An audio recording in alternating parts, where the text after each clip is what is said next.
This is Carissa Miller with Lula Pottery for your ears.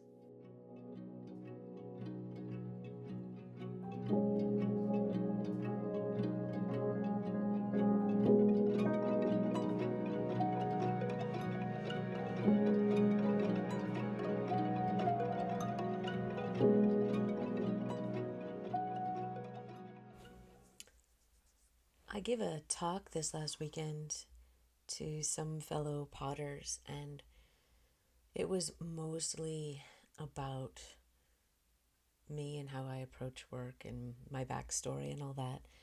As I was preparing what I wanted to say, I went off on how I use Instagram and ended up preparing a whole section about that, which rather than talking about myself, I would have been more comfortable maybe talking about that. What I ended up with, I wanted to put into an episode here because, well, for a lot of reasons.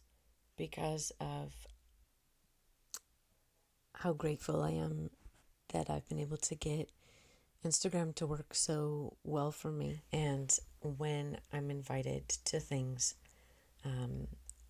I tend to credit my successes on Instagram.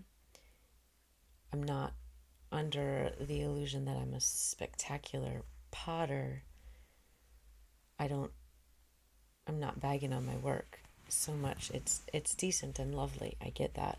But I think that a lot of times, whether they should or not, people's eyes pop out at my presence on Instagram. I know that it helps me get into shows and get attention for other things. And I guess maybe because I don't want it to weigh so heavily as a measure for good art, I want to share how I've approached it and let you take these tips and tricks and standard operations for what they might be able to do for you. I will also say before I get into it that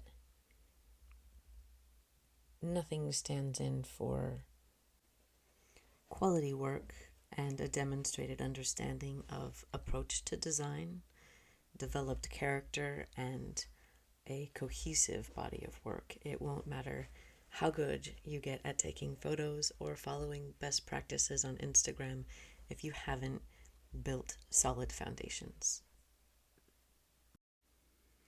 What I'm about to share is how I use Instagram based on what I've researched and what has turned out to work for me.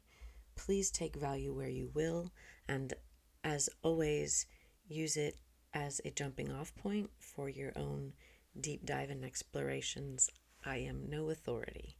I've just been able to make this tool work well, and I'm happy to pass along what I know. So, as we already know, our work as artists and business owners involve tasks, so many other tasks, besides actually making our work. Marketing has got to be the second biggest job. As I was first getting into clay, I very specifically decided to pursue Instagram as my one and only effort. I wanted to build an audience that would be there to potentially buy my work. And I also used all of the wonderful artists on Instagram as teachers and inspiration and points of connection. It was just what suited me. And now I'm branching out to doing in-person shows and other things. But that foundation has also helped me branch out. It requires a good chunk of cognitive dissonance as we very often get jerked around when the app makes changes. It used to be single chronological still photos, and then got into videos and I don't know. I've seen stop animation and people dancing and singing, and it's hard to be beholden to all of those changes. And I have my boundaries. Um, I'm not going to end up doing everything the way that Instagram would like us to. The video ability I've come to really enjoy, but there's a lot more that I could do to develop post production and high quality video edits. And we have to all decide where we're gonna draw the line.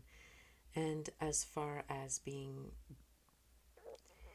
the business of a morally questionable, to say the least, billionaire, the Zuckerberg component leaves us always hoping that there is a replacement coming. There is a new app called the Foto app, Foto, that was in beta for about a year and has just been public for a couple of weeks. And it's a small startup with 3 developers who have some really appealing plans for how they want to move forward.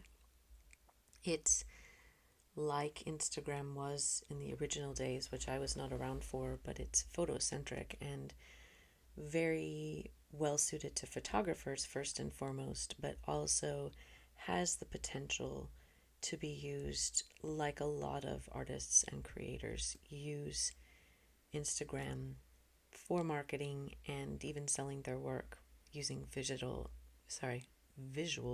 not digital, imagery. Yes, visual and digital. So that's hopeful, and you should check it out. And I am on it, but nothing so far comes close to what Instagram is doing and has to offer. The benefits of Instagram, it could stop just with the worldwide community of artists. Like I said, besides the wealth of inspiration and learning, there is a whole world of support and camaraderie. And this is a big deal, especially for me, someone who doesn't people very well in person. I don't have to use the energy that is required to be in public or in the presence of another face to face with all of the sensory stimulation and overwhelm that can accompany that for me. I can save my energy and still be interacting and connected. Instagram is a living portfolio of your work, easily accessible to show people in person or send links, and it's constantly working for you. Having a well-maintained presence online also helps you get into shows. Almost every show has a place on your application to put your social media link, and having something for them to look at in addition to what you submit that is current and active is another way to show jurors who they would be getting if they invited you. Your work can be seen by anyone, anywhere, while you're sleeping, and you never know where that will lead. I've had some wild opportunities and offers and things I'd never have thought of come up. Somebody once reached out, a licensing company, and paid me for a 3-second slice of video footage for a Verizon commercial. I get people messaging from other countries wanting to come and live and work in my studio. I get approached with wholesale inquiries and gallery opportunities and an offer to hold retreats and workshops in other countries. That was how I was able to write a Ceramics Monthly article. And the invitation to speak last weekend at the Tacoma Pottery Salon was through my Instagram friend Christina at Juniper Clay. What I have learned about how to use Instagram and the best practices mostly came from the writings of one fellow called Eduardo Morales. He has an account on Medium that has a series of published articles. You in the pottery community may also be familiar with the Instagram account Pottery for All. It's got something like 400,000 or 500,000 followers. It's a page that curates and credits other people's work. That's Eduardo. He has other big accounts, one that curates enamel pins called Pin Lord, and at least a couple others, one about plants, I remember. And he makes his living running these accounts and writing about Instagram. Most of his articles on Medium now are a couple of years old, but the basics, the foundation about how to be on Instagram hold solid and remain true. Though the last 2 years for me have been very slow on growth, there was a time that I could see how what I was doing brought more engagement and followers in real time. I could say I'd been slacking off for a while, and then I picked back up with my regular routine of posting and engaging. I could manipulate and see my followers come in. I would build up to, 100 a day or so. And then if I fell off of my activity, I would watch that rate decrease and fall off again. The algorithms have changed, which is something that people say all the time, and I've always ignored it because there is really a system. It's not magic. There are rules of engagement you can follow to make this work for you if you tick most of all the boxes. But it has changed, and I can't manipulate it like I used to. There are limits for what I'm willing to post or not post. I'm sweary and political and sometimes get shadow banned, which is totally worth it. I'm not concerned because who needs to have this many followers anyway? I'm just ecstatic with what I've been able to do, and even though, posts used to get thousands of likes and interactions and, they get a couple hundred now, even people with big accounts are experiencing that. It's still worth the same effort for the other things I listed at the start: the community, the inspiration, the lessons, the living portfolio, and honestly, the things required to make the account are skills that translate: the photography, the videography. So let me get back to what I have written down. I've just been kind of riffing here. I do have actual best practices for you. Photography. Up until last year, I did everything on my iPhone, and then I got a camera. So my best guidance on how to take good photos on your phone, on a real camera, is look at photos from other artists that you like. Take them as inspiration. See how they set things up. mimic and make a study of photography in general. It's just useful. You need to take pictures of your things for websites. The display that you set up at a show is also the display that you would set up for a photo. So you're building a set of skills that doesn't just serve Instagram in that moment. And it also, when you balance a composition like that, you are balancing, in a way, even your individual designs. It helps you see balance on a mug or on a vase. You have to learn about light and be good at taking photos. Your job, and maybe I should put a bookmark here because I can see that I'm about 20 minutes in, and this is where the substantive content begins. Your job is to convince Instagram that what you've posted is worth showing to other people. You do that by getting people to engage with you and by reaching out and engaging with other people. You have to put yourself in as many places as Instagram offers that could lead to engagement. Here are some of those places. Your profile. From things I've read, I think I took away that it's about 2 seconds, 2 literal seconds that people take to decide whether or not they follow you.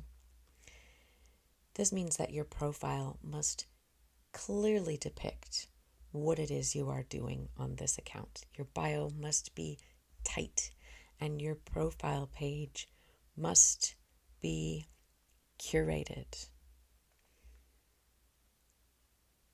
They're going to read your bio, they're going to scroll, they're going to flick their thumb once, maybe twice.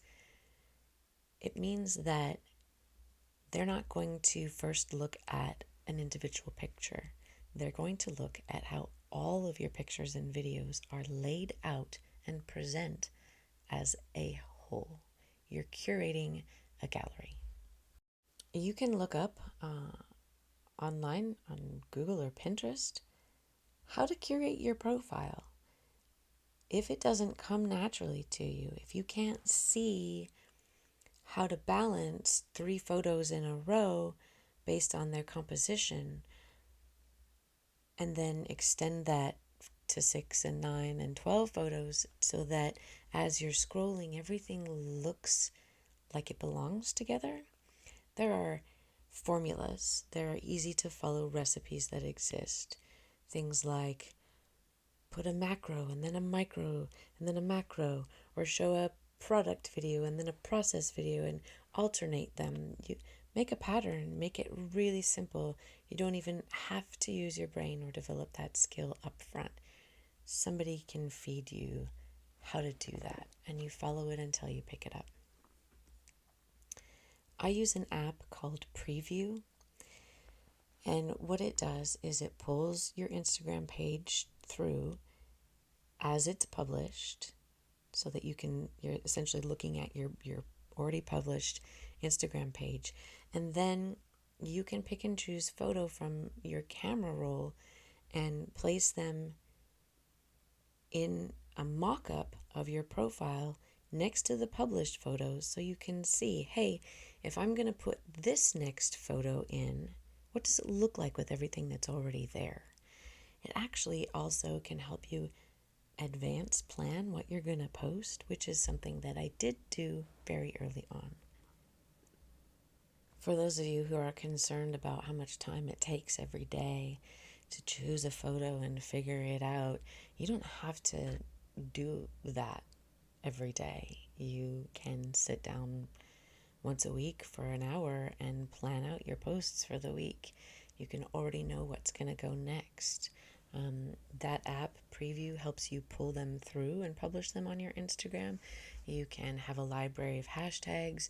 You can, I'm not sure if Instagram has the feature where you can auto-publish so that it pulls everything through for you, but you can have your comments written ahead of time. I don't do it anymore. I just kind of go with the flow. But as Eduardo will say in his articles, consistency and in your posting is also really key. So let me mention that. Look up what people are saying now in 2025. When I was first getting started, it was, post twice a day at around the same time. Your followers are not going to stop everything they're doing and expect a post from you, but you want to convince the people who decide to follow you that they will be able to rely on you for new things. You're going to be feeding their feeds with things that they want to see on a regular basis. You're also, by consistently posting on a regular timeline, you're also proving to Instagram that you are reliable. If they expand your reach and start showing you to new potential followers, you're going to be able to help Instagram keep those new followers on the app longer because you're saying I'm reliable. I post actively. I'm consistent. That puts checks in your box that help you become an account that Instagram wants to promote. As for how many of those posts should be still photos or carousels or video clips or stories or reels, that's all changing all the time. Stories are about the easiest thing. They're about a minute and a half long, up to, I guess. They can be very short, and they can be just little blips of what the day looks like, what the weather's like where you are, little incidental everyday things. They last for 24 hours. It's an easy thing to put up there and just stack them up so there's always something fresh, not terribly polished to look at. It's where I put my political content and my garden content and my chickens and my bees and my squirrel stuff, because in my main page, I really want that to be that living portfolio. I want it to be very clear cut. This is what I'm doing. This is what I'm making, not what I had for lunch, Reels work as kind of a combination of both stories and posts. They're up forever after you publish them. A still image of your reel can be posted in your profile page, in your grid. I don't always tend to keep those there. I tend to move them off and let them just exist as its own separate grid of reels on the reels page of my profile. But you do want to choose a still that fits in the curated version of your profile grid for as long as you want to keep it there. And that content ends up being something very valuable to show your finished products and I hate the word products, good God, your finished work and your process as well. Those can be quick to make as well. They're a bit more polished and they take some editing, and there are varying formats. Again, I'm not going to tell you how to do all of these things, but research. People have written articles on what makes a good reel. And you should cross-post your content across those three: reels, the grid, and stories. Not every single time, but shoot, if you make a fantastic reel, share it in your stories. See if you can get a little more traction with it to get it going. It's always a good idea to use your content in as many places as you can to get as much from it as you can. The other thing that I would suggest is put some effort into creating a nice highlight section. That's that section underneath your bio and above the grid that has icons you can choose and make categories of, where you can go back in the history of your stories and put them into a highlights folder, essentially, to preserve them and make that content continue to work for you. So I've got a squirrel highlight, I've got a political content highlight, I've got process videos, and any other category you can think of, because especially those stories go away after 24 hours. There are some things you might want to leave up. Again, just make the content you have do as many jobs for you as possible. Another trick with cross posting is that if you post a reel into a story, it varies. It's a little tricky, but you can then pull part of that reel, depending on how long it is, or the whole reel, if it's long enough that it fits in a single story. You can sort of kind of make a reel work in a highlight if you cross post it in a story first. I'm not sure if you followed that. This actually, because what I'm outlining here in these 50 minutes, I think that I have total, would make a decent class where we could, you know, have visuals and ask questions. So, above all, quality posts, beautiful photos and videos, well curated, post finish work and process work. I'm not going to be able to emphasize this enough. People love process. You know this. Your people, we love to see how things are made. If you can't film the process, talk about the process in the comments of your still photos, but also use your comment to tell people about silly things in your life. This is the best and shittiest advice. Be yourself. It is boring to see beautiful gallery quality videos with bland descriptions about what they are. It's even boring to hear artists talk about what they were thinking or the process over and over and over again. Throw in anecdotes and, off the cuff personality demonstrating things. I don't kill myself trying to guess what people will gravitate towards in the comments. So I use it as a way to practice being myself, letting random thoughts out and sharing other parts of me. Because being human on a marketing platform takes the ick out of it for everyone. It wants to be a place, you want it to be a place that you want to be. Above all, like if it sucks for you to use, you're not going to do these things. Same goes with the people you're engaging with. You don't have to rack your brain to figure out what is valuable. You know what is valuable to you. Go with that. I am positive there are like-minded people if you put yourself out there, and that you will all find each other.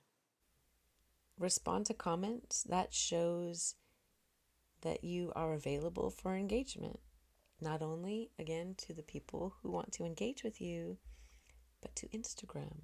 They're like, you post consistently. People like your stuff. You talk to people when they reach out to you. This makes you valuable. Let's show you to more people. You are working for Instagram. They have the potential to do wonders for spreading awareness of your existence and your work, but you are working for Instagram. It's both ways. Engage with people you follow and also with people that you don't follow. On your For You page, where the little, magnifying glass is, where is curated what Instagram thinks you want to see, be careful with that. I have another place I'm going to bring this up, so I might repeat myself, but be careful with your For You page. This is where I will advocate having an artist's account or creator account or whatever business for the work that you do, and a personal Instagram account. I have a personal Instagram account. I don't post on it. I haven't posted on it since I started pottery, but it's where I follow my other interests that are not art related. And um, it's where I engage with friends and family. I keep who I follow to artists, and I keep the content that I engage with on my pottery account to art, so that when I go to my For You page, it is curated for things that are going to inspire me artistically. It's not Ryan Gosling or whatever is not art related.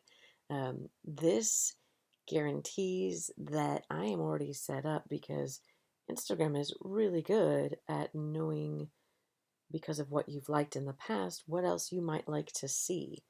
This is kind of part of how you can use them to get shown what you want to see, discover new artists and new art, like those things, or find new people to follow yourself, and then you've raised your hand and tapped somebody on the shoulder, and maybe you guys will connect somehow. Lift others, share other people's work. This is a great thing for your stories. When you find something that you're in awe of, share it, tag people, praise people. We are not competing. There is enough in the world for all of us to have big, beautiful Instagram accounts and success with our art. Share. I also, from time to time, will visit the profiles of new followers. And if they are not just personal accounts, like I don't want to go in and like family pictures of a stranger. I feel that that's creepy. But, you know, if it's clear that they are intentionally sharing photos of their garden or their knitting or whatever they're into, and it's meant for public consumption, then it's pretty easy to find something that you can like, and that speaks to you.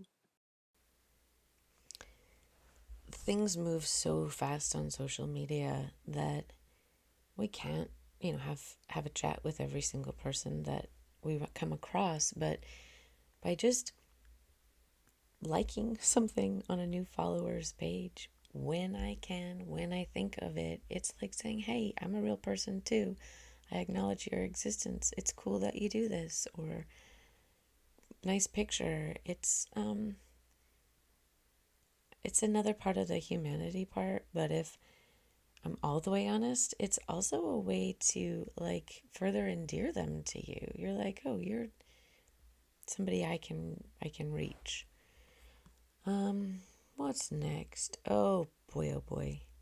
Let's do hashtags. They used to be a bigger deal, but they can still do so much work for you. Here's how to choose them and how they work for you. First of all, don't shoot the moon and choose a hashtag that has millions of posts associated to it. I made this joke when I was talking about it this weekend, but hashtag pottery is only for Florian Gadsby. You need to choose a category that has a number of hashtags that you might be able to not dominate, but at least appear in. And for those who don't understand what I'm talking about, when you look up a hashtag, it shows you how many times that hashtag has been used on a post. And the broader the hashtag, the more times that hashtag has been used. But only the huge accounts are going to get ranked high enough within that hashtag that you'll be able to see their posts. And what that means is when you go look up a hashtag and you see a curated, not even curated, when you see a grid of posts that have been posted on that hashtag, those are put there in accordance to a system. I can't tell you the system specifically. It's always changing, but we know that it's not chronological. We know that it's not strictly based on account size. Or is it based strictly on the amount of engagement that that post got? But it is some of that. And it is also some of how relevant the hashtag is to the post. But you should be able to tell, based on researching specific hashtags, whether or not you might be a good fit. And again, you want to be semi-specific, not hashtag pottery, but perhaps hashtag pit-fired pottery. Look for hashtags that describe what it is you're posting. Look for hashtags that have a reasonable number of posts associated with them. For example, I've got 70-some thousand followers. I know I can usually rank in a category of hashtags that has maybe a couple 100,000 posts associated to it. Even better if it's in the tens and 20s of thousands of posts associated to it. It increases the chance that what I post under that hashtag is going to be searchable and seen within the first couple scrolls of that hashtag. I feel like I should be giving you a visual on this, but I think most of you will understand what I mean. Over time, when you have used a hashtag for a while, go look up that hashtag. See if your posts show up.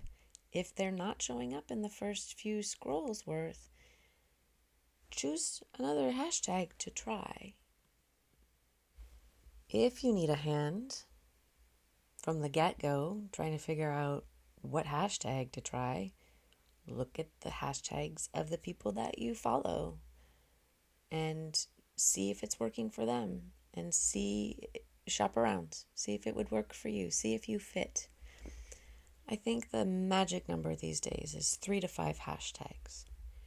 And you want to be very careful not to use the same 3 over and over in the same order, especially, or Instagram will think that you're a bot and not a real person, which then lowers your ranking and reduces the chance that your posts will be shared.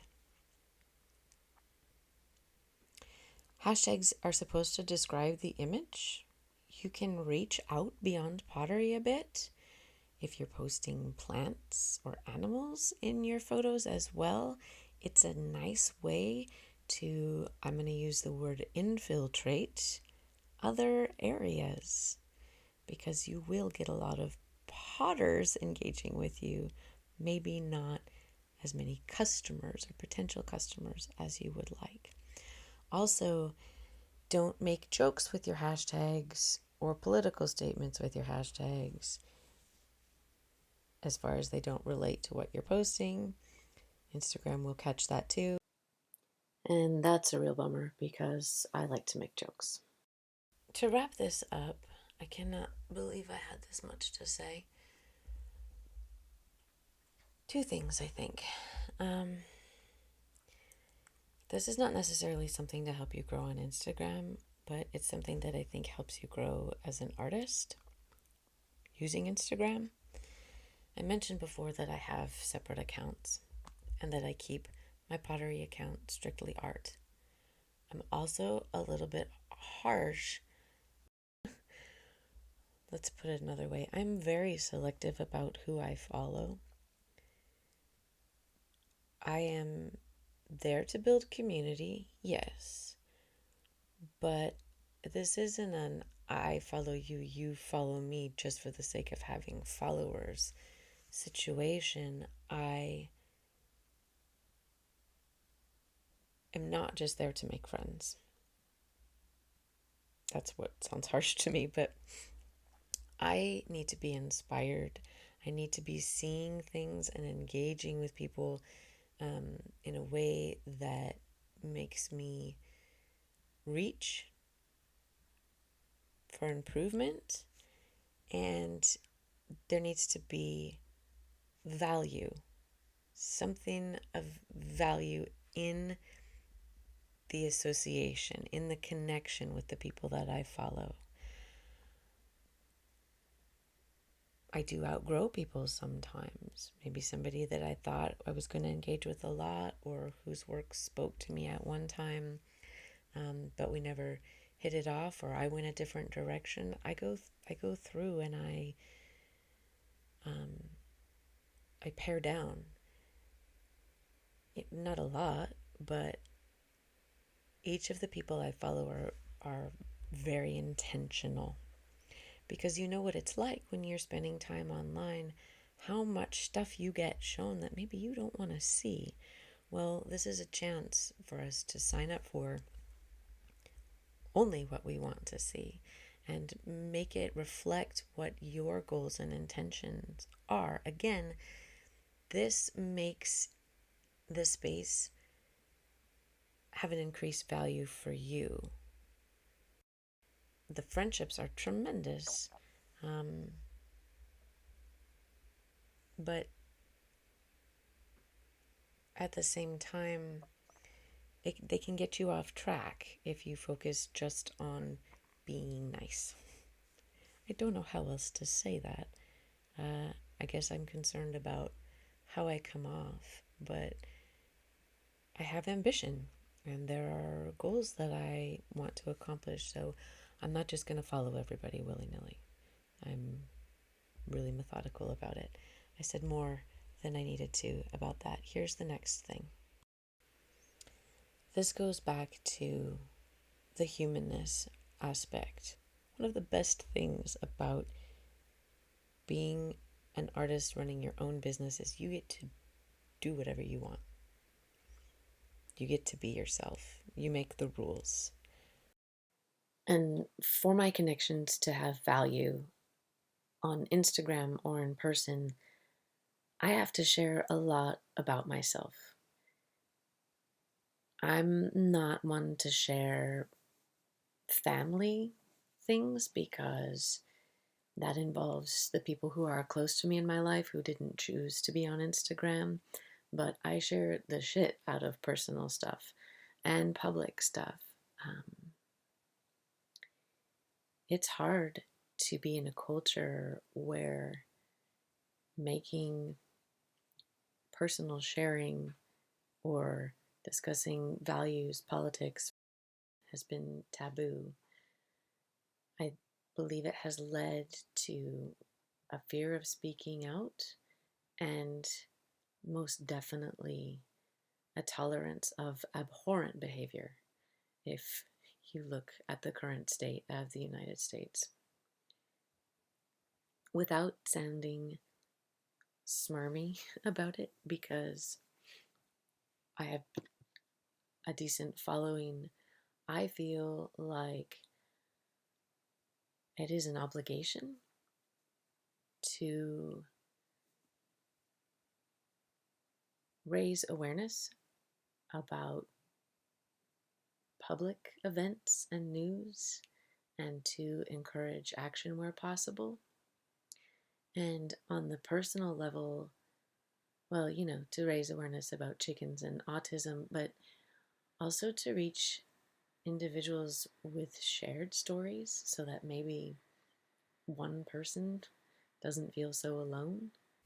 I speak up personally because I have experience with staying quiet and I won't anymore. First and foremost, so that I don't feel alone, that I don't read the news and feel like I'm going crazy, but I talk about it and get feedback and we connect and people say, yeah, that's fucked up. Or where I don't, have ridiculous symptoms of perimenopause or struggles with autism and keep it to myself, but I share about it and get feedback. And now I'm not alone. It's therapy. really its existence. And anywhere I'm going to spend my time, I need to exist as fully as possible.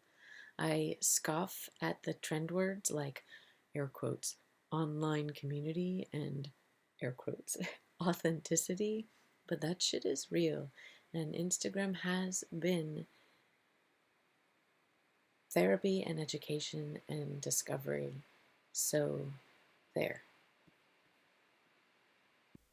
We like to say that we don't exist in a vacuum, and then some people like to say that political content doesn't belong on an app for sharing pictures or art. And I 1,000,000% believe that difficult conversations and shared human experience belong everywhere that humans are. And again, because it's my business and my work, and I get to decide how I present myself, if I couldn't be on Instagram in that capacity, it wouldn't be as enjoyable for me or therapeutic for me or as valuable for me. So that's my 2 cents on that. I've spoken for almost an hour. I don't believe it. I haven't edited any of this, but I will go back and clean it up. I hope this is a good something for you, that you can take something with you about how to use Instagram, what its potential is. There's a lot of work to do aside from listening to me ramble on, but I've given it a lot of thought and I'm happy to share. So I think I did it. Thank you for being here. Let's do this again.